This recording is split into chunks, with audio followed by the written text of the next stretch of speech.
Well, we wanted to do the classes, the birthing classes, because I've never really liked hospitals. I've never really got along with, had panic attacks ever since ages ago. So I thought, how the hell am I going to give birth if I can't, give birth in a hospital at all? So we went along, and so we found out by Darren and Nicola, who was my dad's hairdresser. So, and we thought we'd just give it a little research at all. And so we looked on the website at all, and they had a little scroll down, and I thought, might just give this a try, and that kind of thing. We looked at also, was her name Nancy, who also, she had a video testimonial and did the water birthing thing, so I had a quick look at that, and I just thought, wow, well, she can do it then. Why don't I try? And also water birthing was quite appealing for me as well too, so I thought out of this course I might get some more, try that out too. So me and my mum here, we decided to, we booked the classes, and they were such a different experience, and it was so relaxing and great, and we had a great old time. And then soon after, he's now, this is Dylan as well, and he is now so relaxed, we think, from these courses as well, because the many relaxation techniques we did, and we took away the CDs, which we used at night, which I think now makes me a better sleeper, because I never managed to get to sleep at all, and I feel like these just completely relaxed me as a person. And I don't think it just appeals to birthing too. I think all these techniques now will be used for other sorts of fears, and it really did help me with my hospital, fear of hospitals too.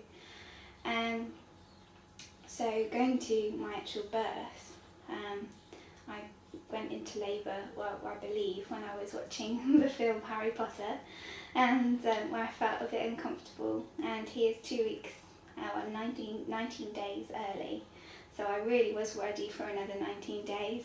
I should be still pregnant now. He's due this Monday.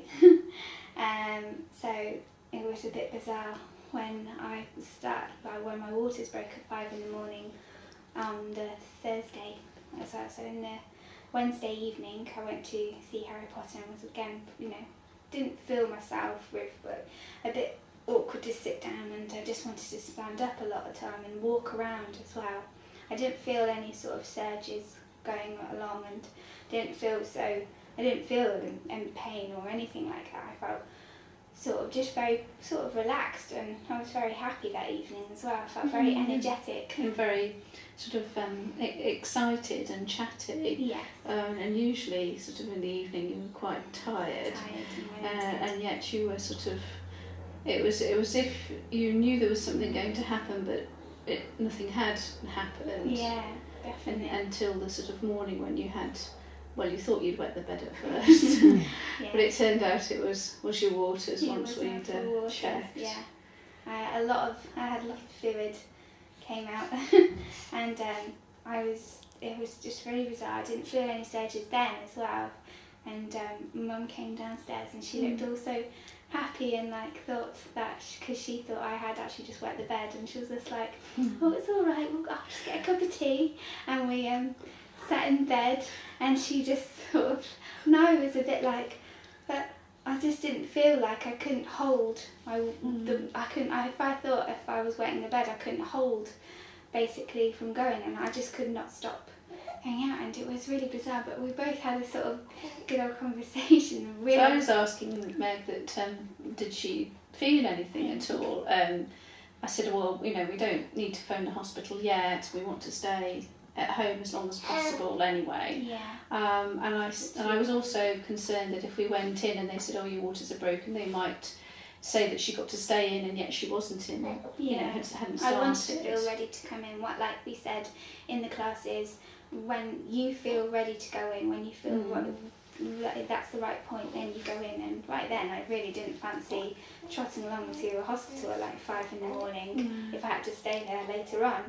So you weren't even feeling anything. No, at all. And then the first thing you noticed was, you said you felt some tingling. Yeah, and because I it went was to the going loo. over your tummy. I went to the loo and I was sitting on the loo, and because the water would not stop going, I had to sit there for quite a while until suddenly it was almost like a little tingling sensation that went almost over my tummy, like you said, like Janae said, and it went from sort of the bottom and all the way up to the top, and almost and it was just like a wave, and I was just like, oh, okay, that felt, you know, a bit weird. And then that was one of like others that were to come, and they just got stronger and stronger, I think.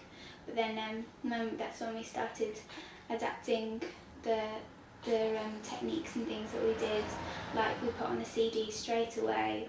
As soon as, like, you know, the second or third one came in, and started listening through that.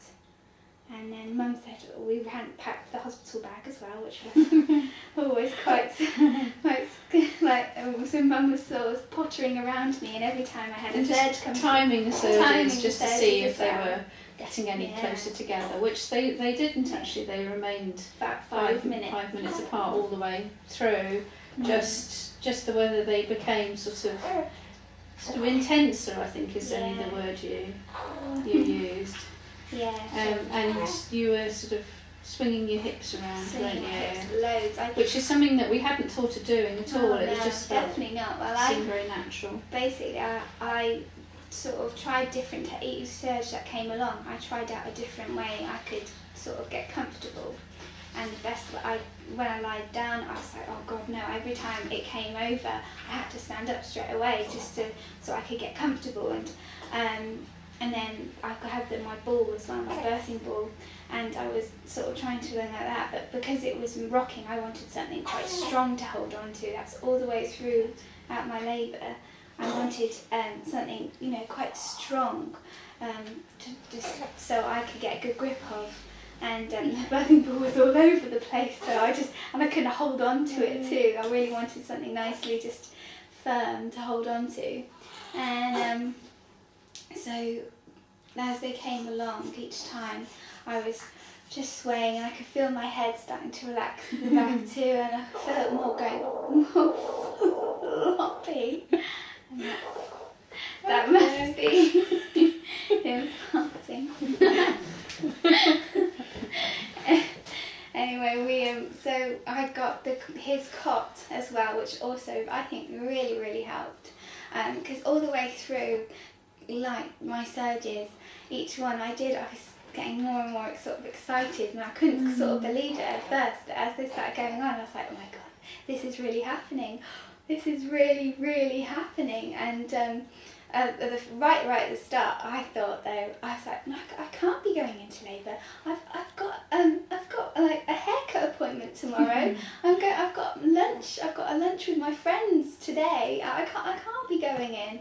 And had all these things planned. And then suddenly, like as they started going on more drifty, I was just like starting easing to it. I think, and really easing. You did really relax into it, and really I think relaxing into it. And my shoulders started going down as well, and head then started to go as well.